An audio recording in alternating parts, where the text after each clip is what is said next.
Paljor, who is basically chief editor of East Mojo, which is a digital web portal, a media web portal.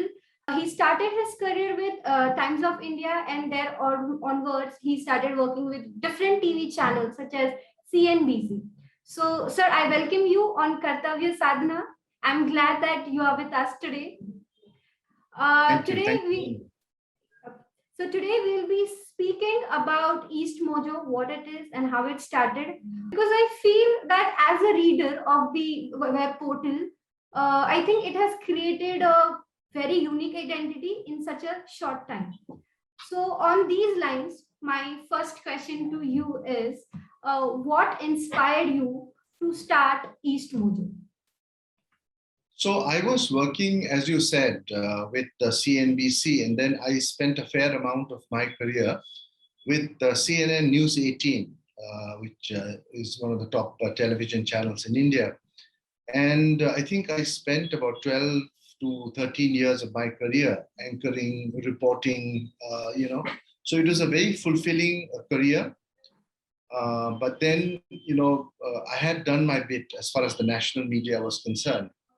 In 2004, when I got a scholarship, the Shivling Fellowship in the UK, at that time, during my interview, I had said that at a certain time in my career, I would like to go back to where I came from, especially the Northeast, and tell stories from the Northeast for the entire country, India, and the world to see what Northeast is all about.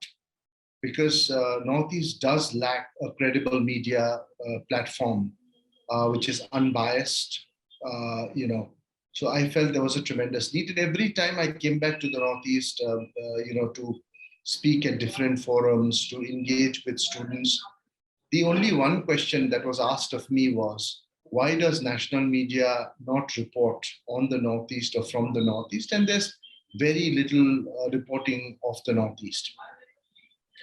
The answer, of course, was for me to be able to tell our own story. So I said, we will not wait for the world to come and tell our stories. We will tell our own stories.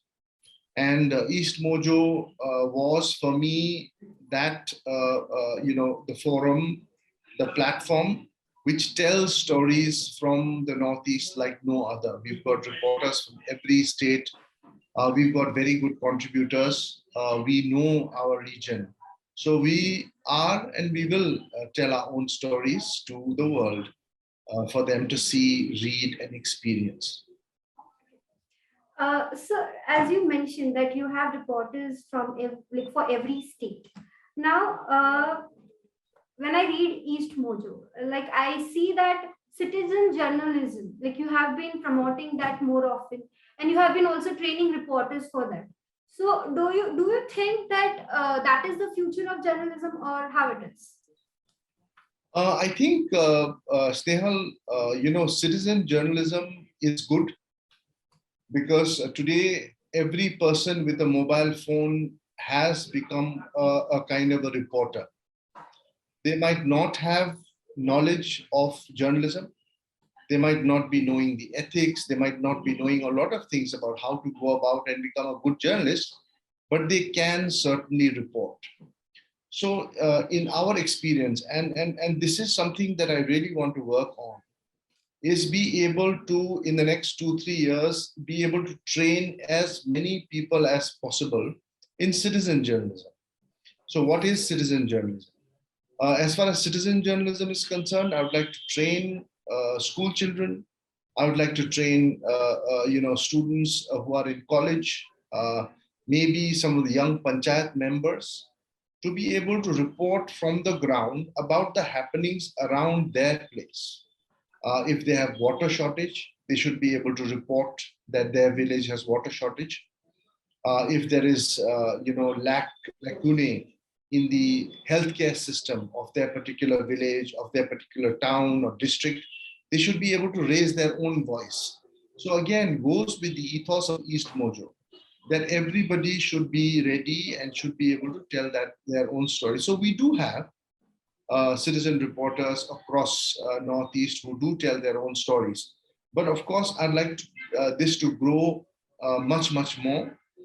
I think we've achieved only 5% what we've set out to achieve, and there is a long way to go. Okay. So, like you mentioned, ground reports, right? Ground level reports.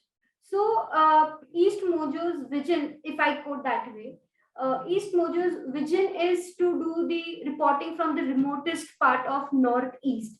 So, while doing that, what are the challenges you are facing right now, or you may face in future? So Northeast is, geographically, if you look at the map of the Northeast, it's a very vast region. I mean, it is not as big as, say, South India. It is not as big as West or East, West India. But the challenge here is geographical, because we have the massive Himalayas in the north. We have the Chinese border. We have the Myanmar border on the east. We've got a border with the Bangladesh. We've got many rivers, and there is a problem of flooding, due to which roads get washed away, bridges get washed away. So there is a challenge of infrastructure. There is a challenge of internet connectivity, which is slowly but surely improving. So there are a lot of bottlenecks. So that's why it takes sometimes a lot of time for stories to come in from these remote districts. Some of the, the most beautiful places, say in a state like Arunachal Pradesh. Arunachal Pradesh is huge, and it borders China. Some of the most beautiful places in India we have. But then due to its remote location and bad access to infrastructure, we face these challenges. I think going forward also, these challenges will be there, and we have to work around these challenges. Okay. So you mean to say that the unstructured part of the whole geographical area of Northeast is one constraint. So other than that, to sustain such a big platform, like we all know that every day a new kind of web portals are launched in media market, because comparatively they are less expensive. I won't say totally cheaper, but less expensive. So in that case, how you are like dealing with all these challenges, or we can say how you're sustaining the web portals with these constraints? So right now, to run a digital media platform, it is very, very difficult, because revenues that come in are not sustainable at all. They are very, very minuscule. So to say that we will be able to sustain a web portal of our size, we've got a very small team. With advertisements, right now it's impossible. The Indian ad market for digital media, I am thinking, will improve in the next 2-3 years. Till then, we have to survive. Initially, East Mojo is supported by our investors, our friends and family. After that, we are also supported by the Independent Spirited Media Foundation, which is the IPSMF. So they support us. Going forward, I think we'll also have to look for more grants for independent journalism that will help us sustain. And also the focus now in the next few months for us will be some kind of readership revenue. We are not saying that we will go behind a paywall, because going behind a paywall in a market like the Northeast, which is still in its growth phase, will be difficult. So we cannot put all the information behind a paywall. But I think that is the future. Independent journalism will have to be supported by its readers. So the loyal readers, the moment they are ready to pay, we will be able to function well. Till then, we'll continue to have to look for investments and possibly grants and some amount of revenue through advertisements. Okay. While covering the remotest part, so what changes we need to make in that kind of journalism, so that we can get the ground reports? Okay, so first of all, when you're reporting from, say, a remote location, the best thing is for you to have a person on the ground whom you trust. For me, it can be a journalist, it can be a citizen journalist, but trust has to be there.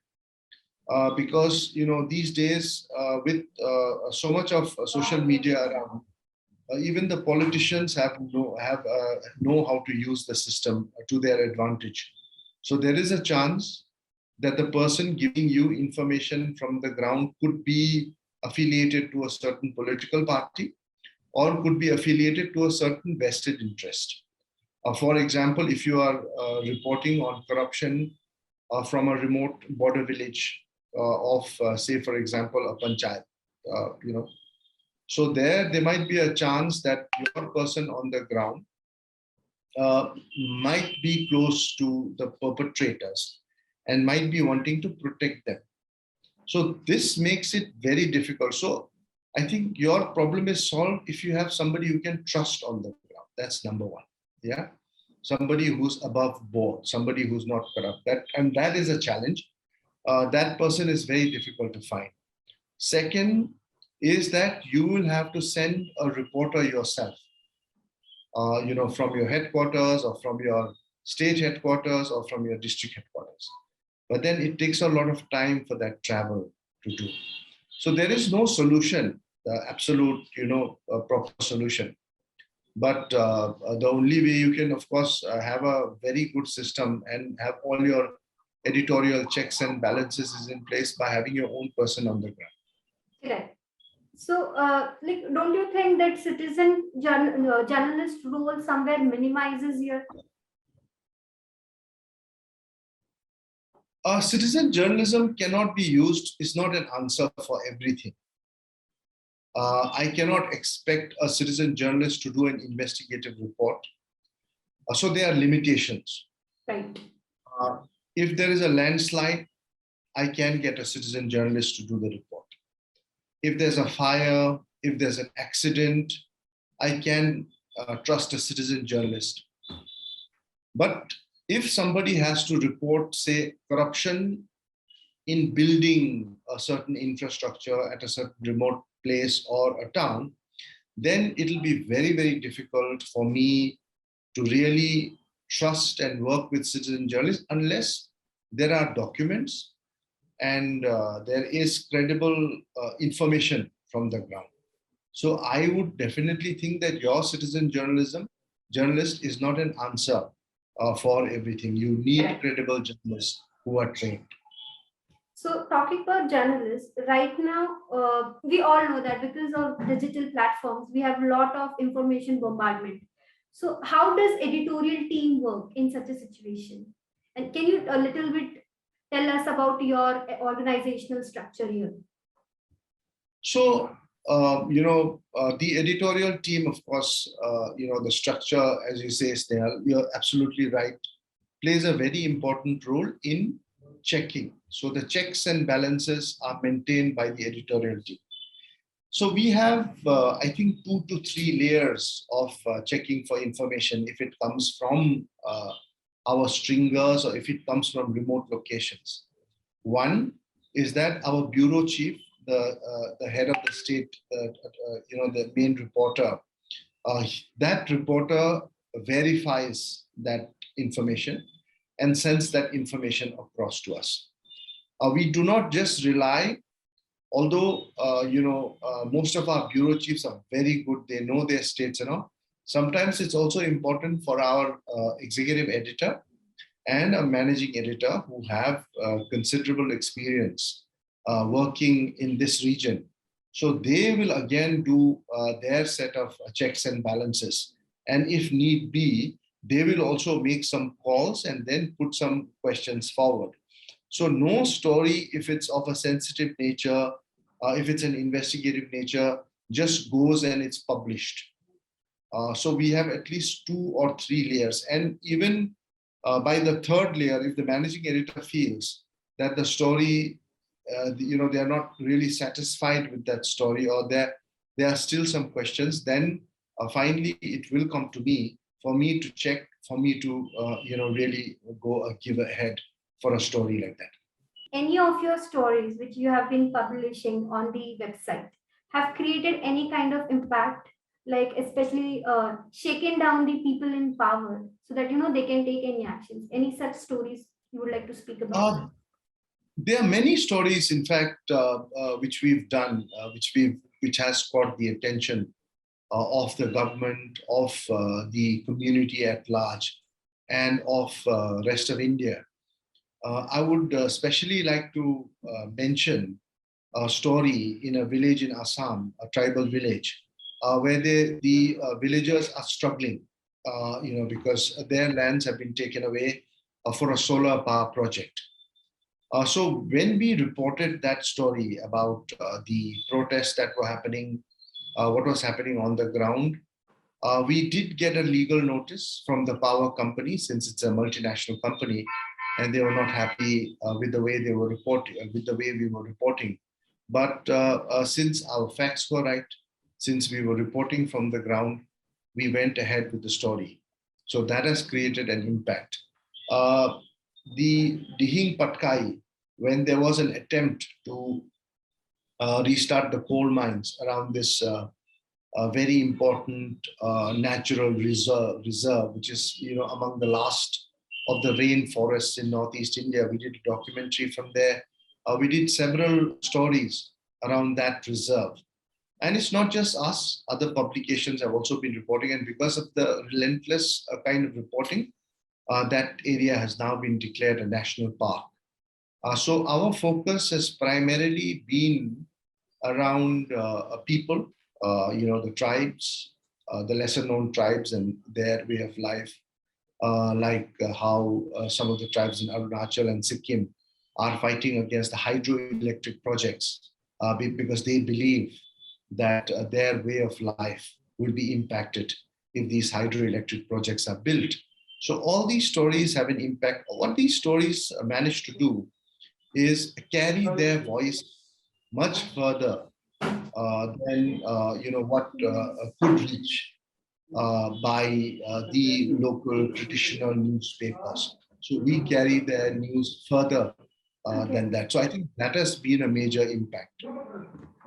So this is something which is somehow indirectly or directly affecting or making people in power to work. So how these news create awareness among the people of Northeast? I mean, how they impact Northeast people? Very interesting question you asked there. Uh, as I told you about the geography of the Northeast, we are 8 states, but each unique. Mizoram is very, very unique because it shares its boundaries with Myanmar. So is Sikkim. It is, on all sides. Sikkim is on one side, Sikkim has Nepal. On one side, Sikkim has Bhutan, China. So is Arunachal. So all the states are very, very unique. And what is interesting is that one state does not know what the other state is doing or what is happening in the other state. But there is shared kinship. The northeastern states, the people of northeastern states, because we are a very tight region, like to feel close to each other. Correct. Although you must have seen in the news about what happened with Mizoram and Assam, how there was a fight at the border and 5 policemen killed. So similarly, there are border issues with Assam and Arunachal, So we have our own internal problems. Even within states, we have our own internal problems with different tribes. But whenever faced with aggression, with problems, with racial abuse, everything outside, we just become united, all the states. So what East Mojo has been able to do, since we are read across the Northeast and across the country, is that we are making stories that would not be seen otherwise by a Mizo, be seen by him. A story of an Assamese forester who's done wonderful work in conservation is loved by people of Arunachal. We are doing stories of entrepreneurs, of young people who are making a difference in their own states. So what is happening is that people are getting connected. So if a farmer is growing kiwi successfully in Arunachal Pradesh, and somebody from, say, Meghalaya reads about that story, they connect online. They say, oh, I read your story. Could you help me? I also want to grow kiwi. So these kind of stories are happening in the background, sometimes without, each of us knowing. So that is the very powerful connect that East Mojo has. So just like the most beautiful Naga shawl that you see, we Correct. are weaving those stories, and we are making a shawl that belongs to the Northeast. So now, like we were talking about Assam and Mizoram conflict. So more often, like rest of India has this very romanticized picture of seven sisters. But when we look into examples like Assam, Mizoram conflicts, the narrative changes. So people get more like अरे उनके यहाँ पे तो insurgencies होती है, inter-border conflicts होते हैं, and all that they have again an opinion of becoming something like a Naxalite, not exactly but somewhat that way. So can we say, like, obviously there are serious problems considering the border issues, how can we overcome this? Another very good question, Sneha, because you are absolutely right. So the moment rest of India thinks about Northeast, they have their own romanticized version because of now Bollywood, because of social media. So all you can think of is lovely hills, the mountains, people dancing, tribes. That's the kind of picture that you carry, which is good, which is bad in a way. And before that, the picture that was given of Northeast was that it was an area where there's insurgency.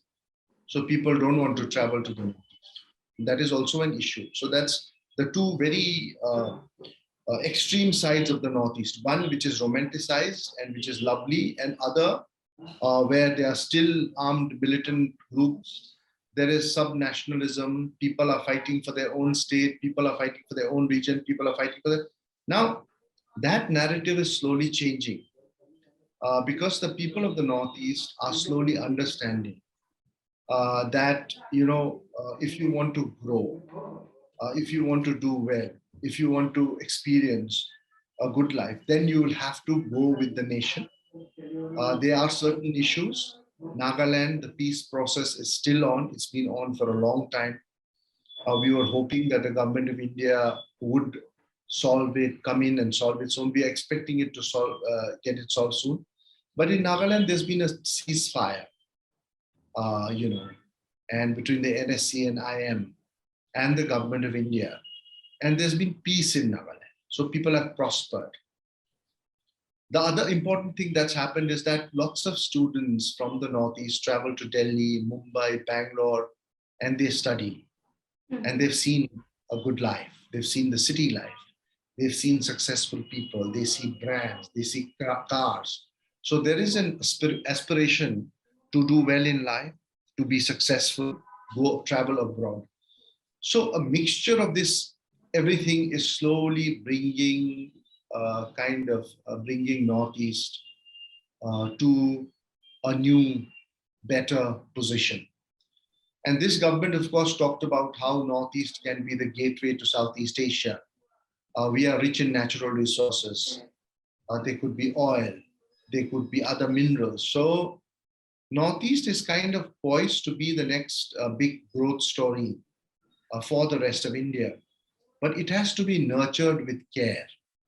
Correct. It will take a very responsible government at the center, a very responsible and a responsive one, to be able to curate, cultivate, help, at the same time maintain a certain distance, because you do not want to hurt people's sentiments or hurt the dignity of the people, because it's a largely tribal society.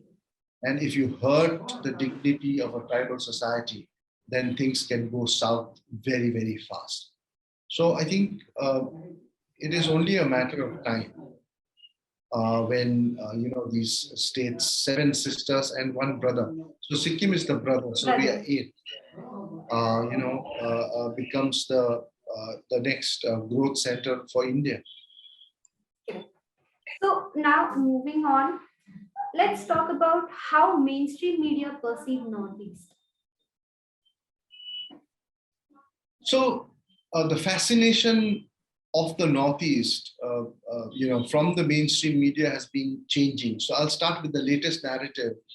The latest one is how Northeast India is the powerhouse of sports, and the number of Olympic medals that the Northeast has got this time has again got attention. So for mainstream media today, Northeast is a sports powerhouse, where there's a Mary Kom, Lovelina Borgohain, Mirabai Chanu, where are hockey stars coming from, Mizoram.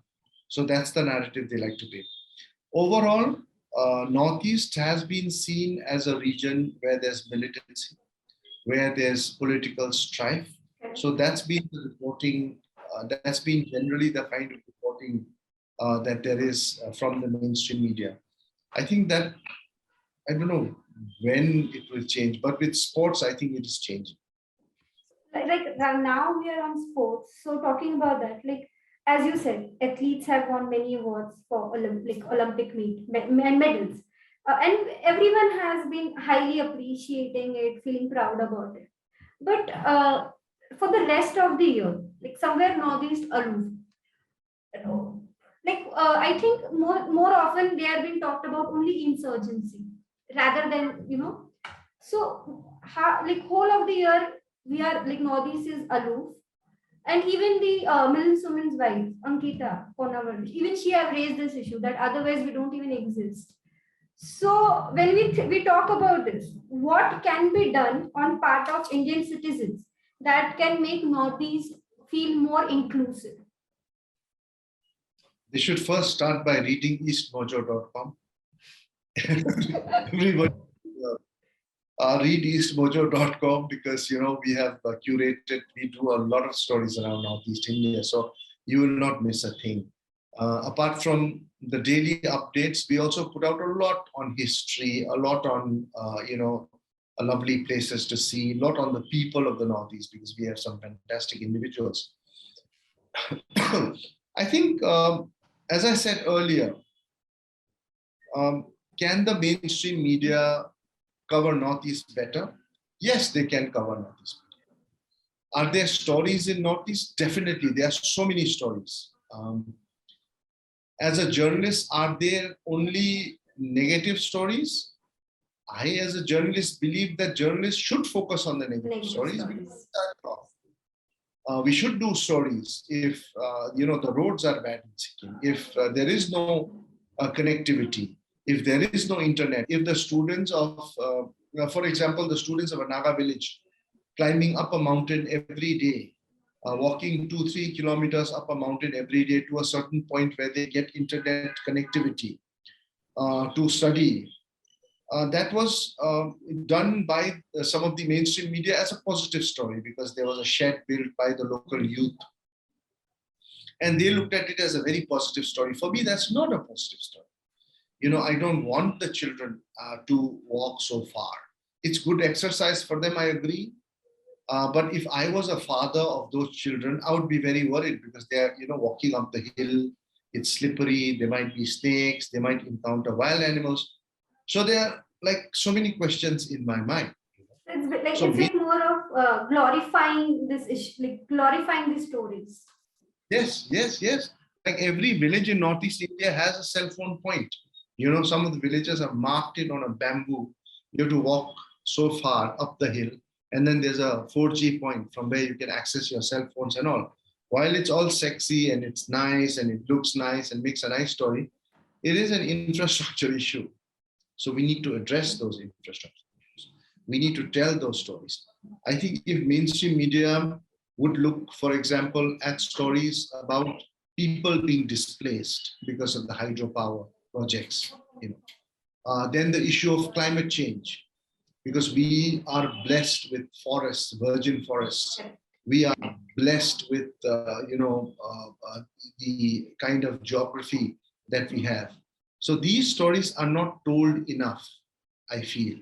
The problem of farmers, rich a state like Assam not having enough cold storages, there being no facility, train racks to transport produce from the Northeast to Delhi, avocado, which sells for about 300, 400 rupees per piece in markets in Delhi. In Mumbai, it must be more expensive. Pune, it must be more expensive, are getting fed to pigs in our villages, Yes.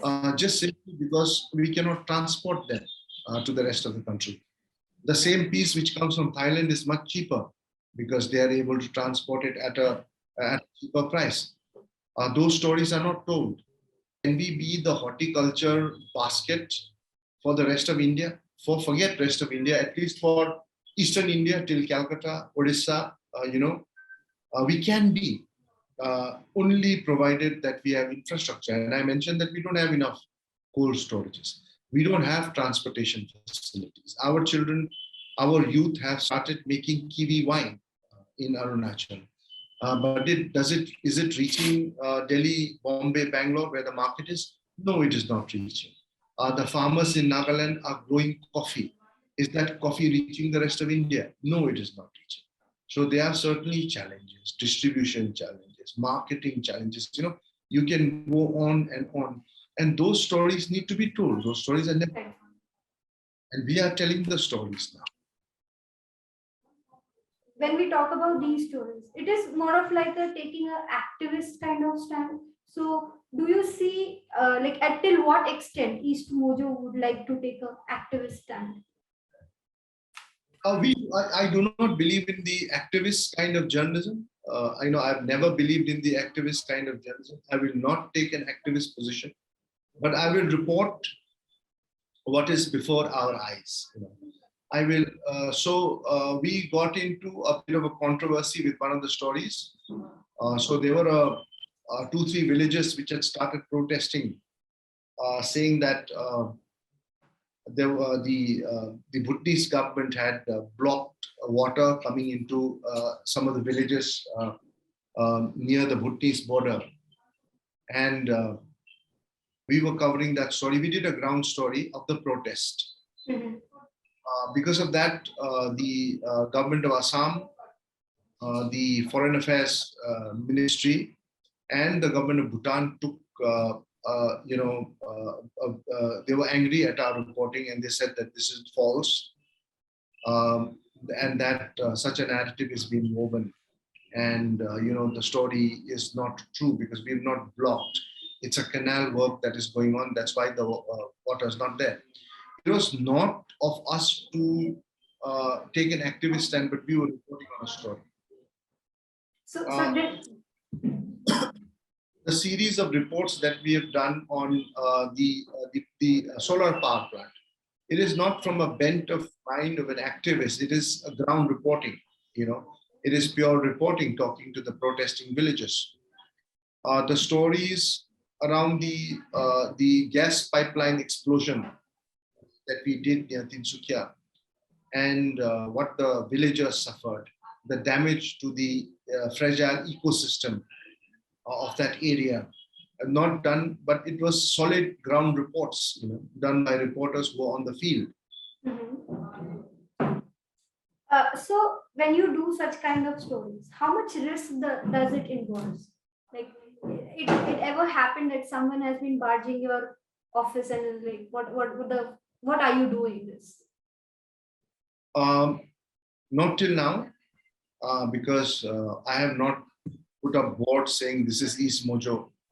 Bell, Mujhe Maar, board is. So that is a plus point. Yeah. But it is not like in Mumbai, where you have the Shiva Sena knocking doors on several occasions. Here, that kind of anger against a press we've not seen. Although we do keep getting reprimanded, for our reporting. We were banned by the NSC and IM from reporting on their activity, any activity, following a couple of stories then. But then we always believed in fair and unbiased reporting. So after about 6 months, they reversed their decision. And they said, okay, East Mojo, now you can start reporting on all the peace talks and all again. So we resumed our reporting. We have gotten 1 or 2 legal notices, but nothing as to coming here and banging on our doors. But if that happens, I think, our subscriber base will improve. Right. So other day I was looking into this story, which is a documentary on organ trafficking. So when you do something like that, how Nexus react? Like, do you get any kind of threats? Thankfully, we've not got any kind of threats. Also, Snehal, because this is a very widely reported story. Uh, so, from the first day that we heard that there was a village in these times where villagers are selling, their kidneys. So it was a big shock. So immediately we sent our senior reporter to cover that story. And if you see that story, we've not done any investigation of any sort. We've just tried to chronicle as many of the victims who sold kidneys and just record their statements and tell their story. The idea behind that is also to educate many other people who will perhaps see the documentary, Yes. that are the kind of things that can happen to you if you fall prey to organ trafficking. Perhaps if we had done an independent investigation into it ourselves and then seen what the nexus is and where this organ trafficking really goes, I think that would have got us some kind of attention, but we haven't got any attention as far as this particular story is concerned. So have you been slapped with any kind of defamation cases? We've got legal notices, a couple of them, but nothing too big. So now, like, coming to you, like, you have been working with newspaper and then TV channels. Like, you had your own show, breakfast show, right? And then now you are the chief editor of East Mojo. So how distinct these roles are, like, as an editor for you? So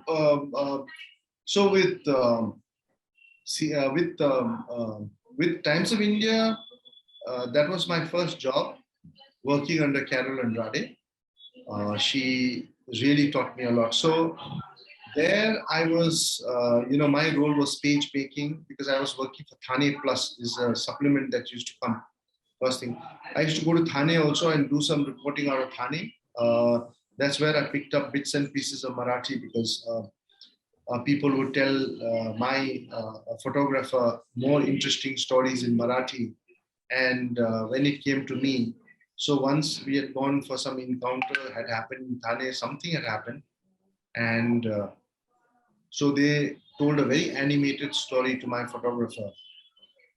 And it took them about 20, 30 minutes to tell that story. It was very animated in Marathi, jump, that happened, that. And so such an interesting story. And then I started writing the story. They turned to me and said, okay, now tell me what happened. And they said, well, Aya, jump kiya, police ne goli mara. And then, that was the end of the story.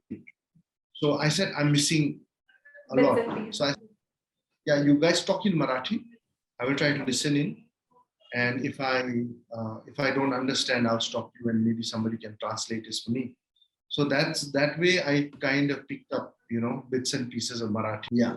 So that was my role there. Then, I was principal correspondent with CNBC, where I used to report on civil aviation. Then I used to cover a little bit of everything, foreign affairs, politics. I used to do a lot of. So that really gave me an impetus to understand television, understand the various rules and all. And it made my life very easy when I joined CNN News 18. CNN News 18, I did mostly investigation in aviation, a lot of investigative work. Then I was made the business editor of the channel. I used to anchor shows. Then I started with breakfast show, anchoring the breakfast show, Good Morning India. After that, I moved on. I anchored the afternoon show, the lunch show. And I think till I left CNN News 18, I was doing 9 o'clock show also sometimes.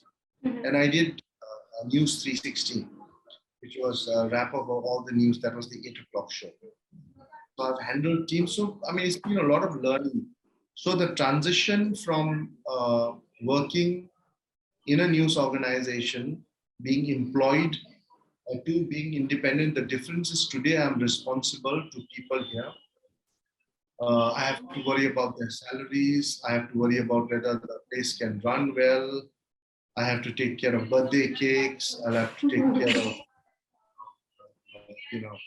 organizing the little parties that we do, making everybody happy, and at the same time seeing that this place runs seamlessly. So I feel like I'm an octopus because I have got so many roles. Although my co-founder Tanushri Hazarika is here and makes life easier for me because she's from the finance background and helps me with all the finance and HR. So that's what's been the interesting transformation. So, a section of society has a racist perception towards Northeast people. So, are you taking any effort through East Mojo to sensitize people like rest of India? Yes, so we do stories a lot. I mean, I think that's the only thing we can do. We can do stories. So we do stories about racism, this, that, and all. The sad part is that Northeast India will continue to be, will be victim of such racism. And it's only because the rest of the country is ignorant, you know.